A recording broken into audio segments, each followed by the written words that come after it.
Comment s'exprimer en portugais lorsque l'on cherche à se situer dans le temps?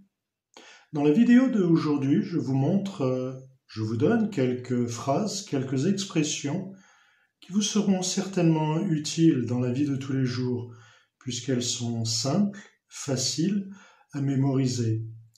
Je vous explique cela alors, juste après le générique.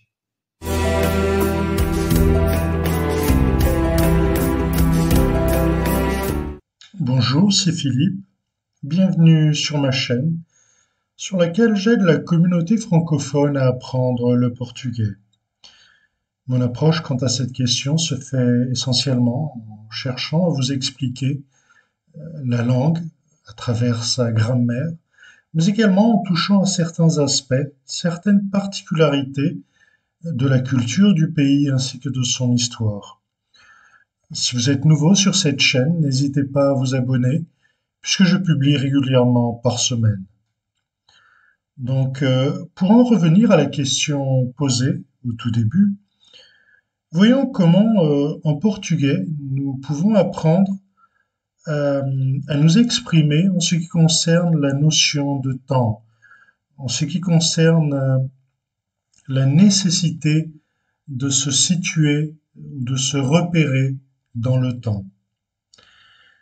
Il faut savoir qu'en portugais, comme en français, il y a des façons spécifiques de dire cela, mais dans cette vidéo, je vais vous montrer certaines phrases, certaines expressions qui pourront vous être utiles dans la vie de tous les jours si vous êtes dans le besoin d'utiliser ces expressions. Probablement lorsque vous arrivez d'un voyage, on pourra vous demander en portugais quando é que chegaste? Quando é que chegaste? En fait, la personne vous demande tout simplement quand est-ce que tu es arrivé ici? Ou si on vous demandait au pluriel quand, quand êtes-vous arrivé ici ou quand est-ce que vous êtes arrivé ici? Eh bien, l'expression serait quando é que chegaram? Quando é que chegaram? Mais bon, fixez simplement la personne au singulier. Quando é que chegaste? Quand est-ce que tu es arrivé ici? Hoje, aujourd'hui, hoje, ou bien ontem, hier, ontem, ou encore vous pouvez avoir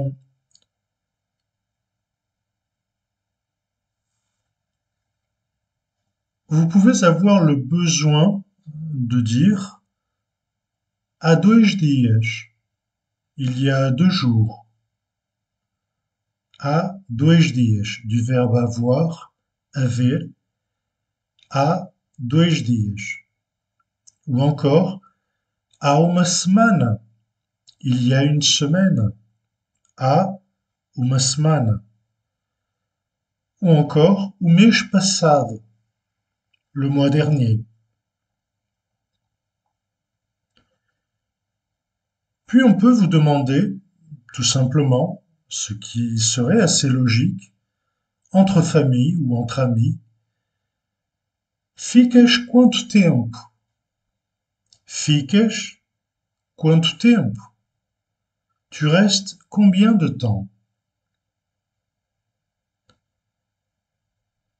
Regresso amanhã à noite. Je repars demain soir. Regresso amanhã à noite. Ou encore, regresso depois de amanhã. Je repars après demain.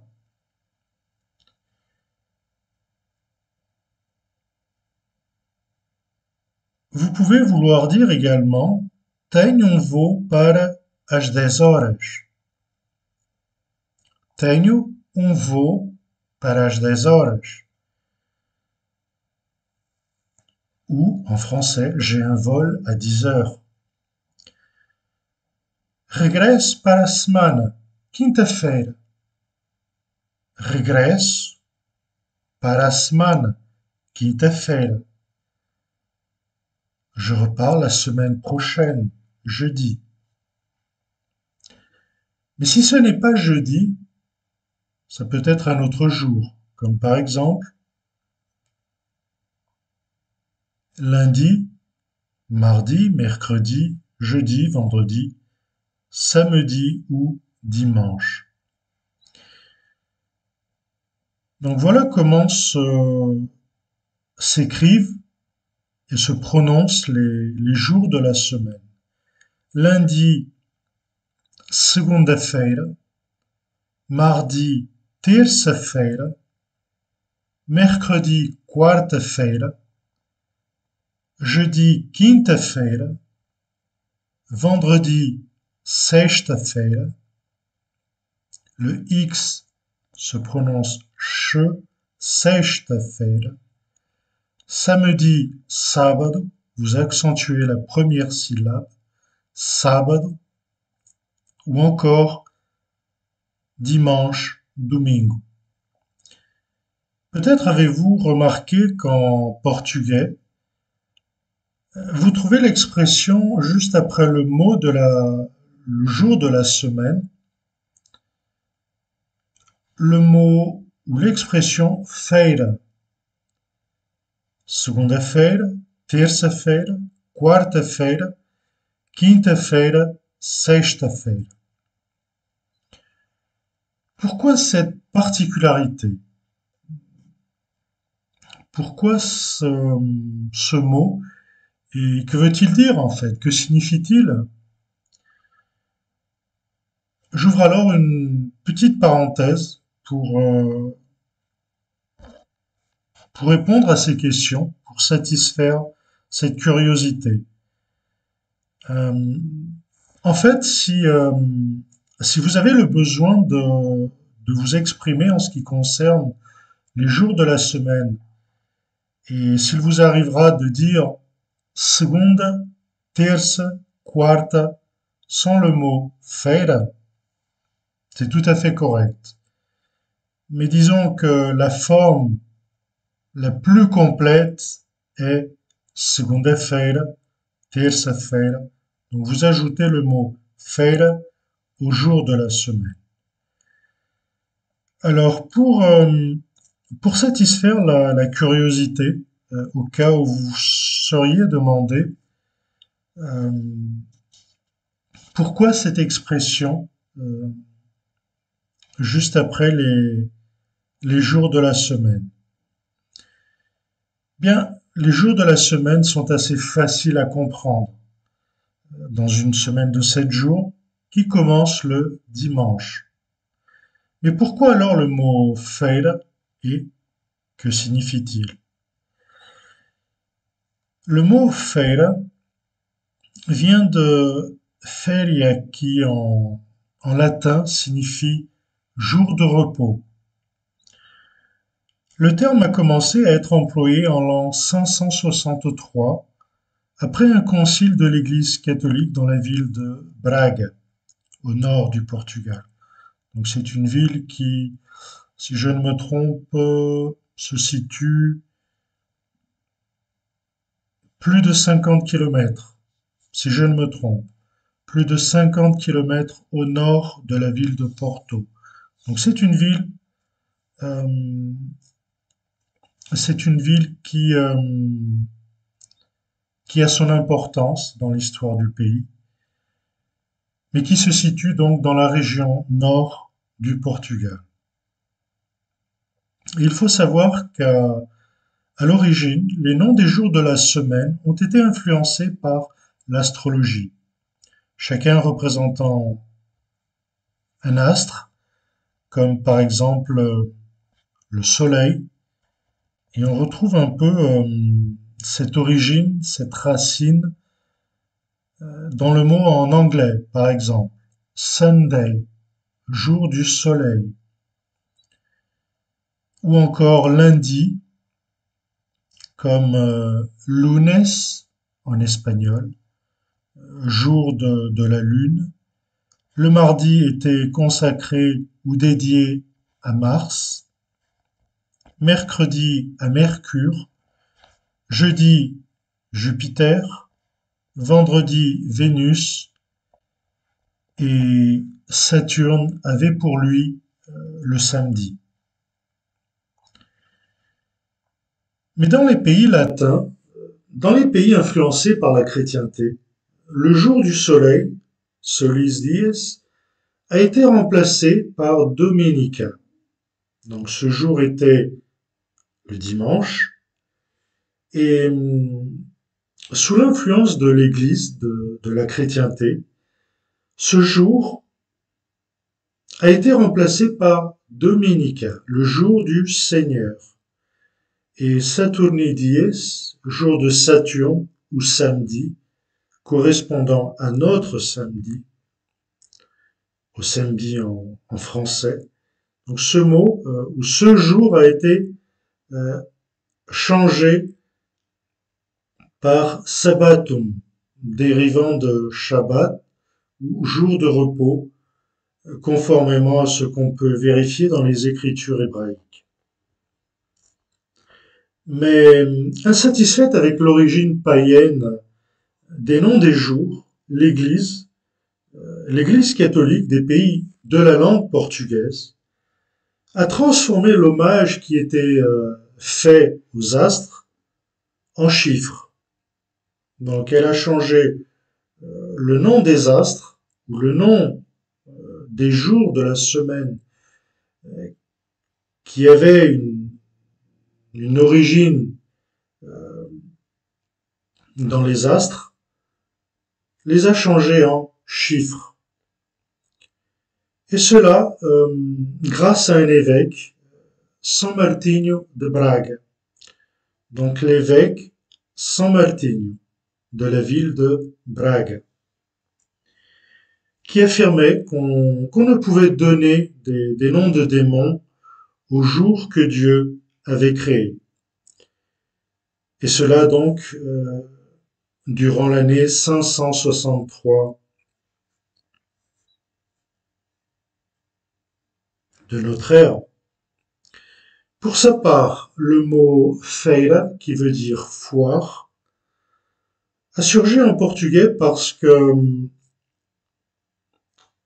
à cette époque, et pratiquement, je pense, tout du moins durant une bonne partie du Moyen Âge, lors de la semaine de Pâques, tous les jours étaient fériés.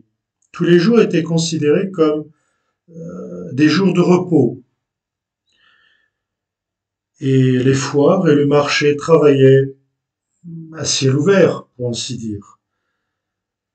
Préservant le dimanche, donc gardant le dimanche comme le jour du Seigneur, le premier jour de la semaine, donc le début de la semaine, le début consacré au Seigneur, le jour du Seigneur, comme premier jour de la semaine, l'Église a institué la segunda-feira, ou le deuxième jour de repos, le deuxième jour de foire, le deuxième jour de congé, le deuxième jour de repos, correspondant au lundi. Puis le mardi, terceira, ou troisième jour de repos, commençant par le dimanche, premier, mais plus connu comme Dominica, ou jour du Seigneur, le deuxième jour, ou deuxième foire, deuxième jour de repos, l'Église a institué la segunda-feira. Puis mardi comme la troisième feira, mercredi quarta-feira, et ainsi de suite jusqu'à vendredi. Et voilà, la semaine portugaise était ainsi créée. Donc, voilà l'origine. Si un jour vous vous posez la question, ou si vous êtes déjà posé la question, pourquoi ajouter l'expression feira? euh, Tout d'abord, pourquoi les noms, euh, les jours de la semaine ont comme nom des chiffres, et pourquoi l'expression feira est accouplée à, à ces jours de semaine. Donc voilà l'origine, simple mais assez intéressante.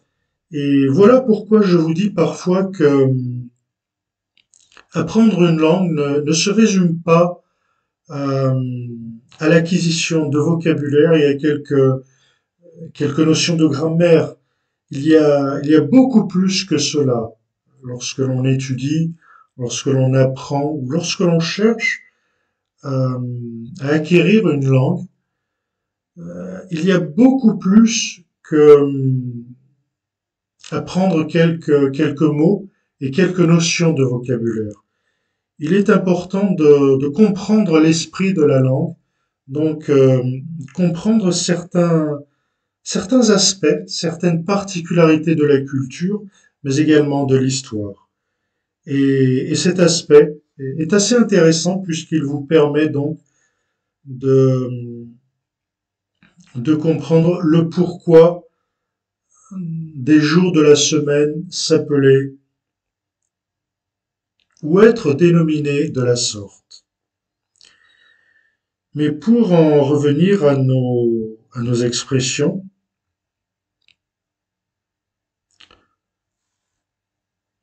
les mois de l'année se, se dénominent de la façon suivante.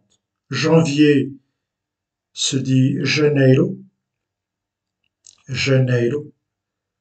Février, fevereiro. Mars, março. Avril, abril.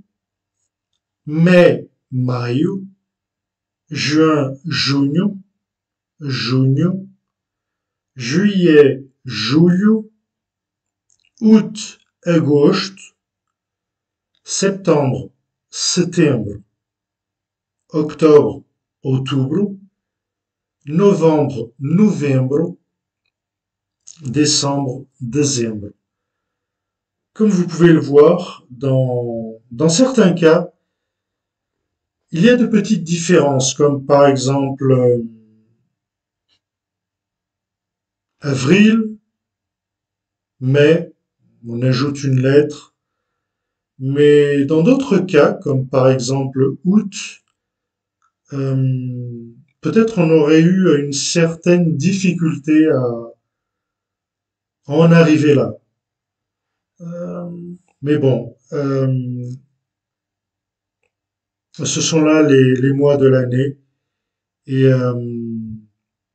si un jour vous avez le besoin de savoir quels sont-ils ou comment vous exprimer, sachez que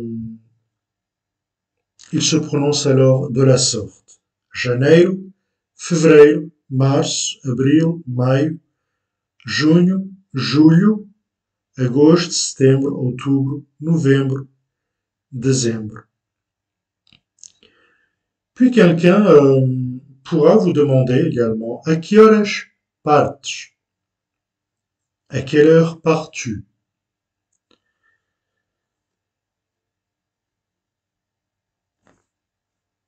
Vous pouvez chercher à répondre de manhã às 9, le matin à 9 heures, de manhã às 9, ou encore de manhã às 9h15, de manhã às 9h15, le matin à 9h15, ou encore d'une autre façon, 9 e um quarto, qui correspond un peu plus à la traduction à 9h15. Ou encore, de manhã às 9h30, le matin à 9h30. Ou bien, de manhã às 9h30, le matin à 9h30. Ou encore, de manhã às 9h45, de manhã às 9h45, le matin à 9h45. Une autre façon, de manhã às 10 menos um quarto, le matin à 10h moins le quart, às 10 menos um quarto. Ou encore, mais là c'est un peu plus particulier puisque je dirais que c'est presque exclusif de l'Algarve. C'est une expression que les habitants de l'Algarve utilisent assez souvent. Às 15 para às 10. Et on pourrait traduire comme le matin, donc de manhã, às 15 para às 10. À 15 minutes pour compléter les 10 heures. C'est comme si on cherchait à parler un peu à la voix passive. Donc, d'une façon différente, vous avez le matin à 9h45, et pour ainsi dire, comme si c'était à la voix passive, on cherche à voir les choses d'une autre façon. De manhã, le matin, às 15 para às 10. À 15 minutes pour compléter les 10. Voilà, ça ne sonne pas très bien en français en faisant une traduction plus ou moins littérale, mais l'idée est là. Donc, lorsque vous êtes précis dans un certain sens, vous êtes, c'est comme si vous voyez les choses de façon droite au but, directe. Par cette expression, on cherche à voir les choses d'une autre façon. C'est comme voilà, c'est comme si on cherchait à s'exprimer un peu à la voix passive. Ou encore, à noite, às 19 horas.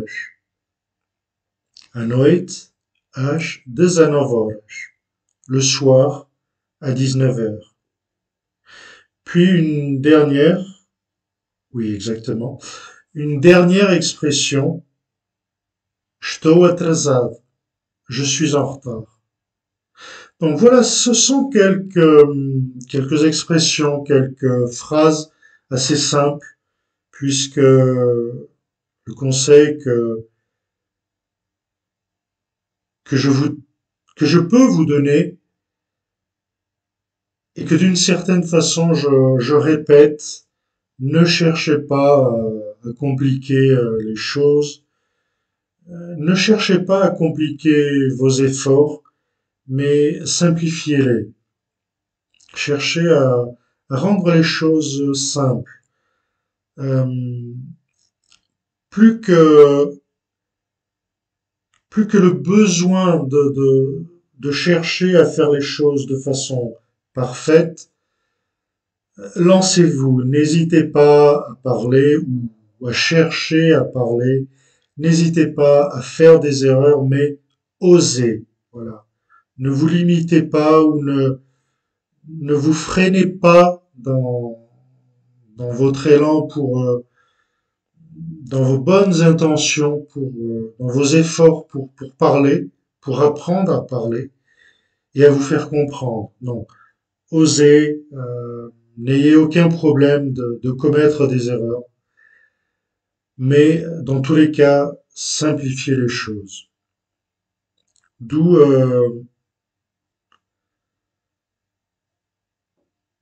D'où l'idée que j'ai eue de pouvoir vous donner des phrases simples, des expressions simples, assez faciles à mémoriser, pratiques, utiles.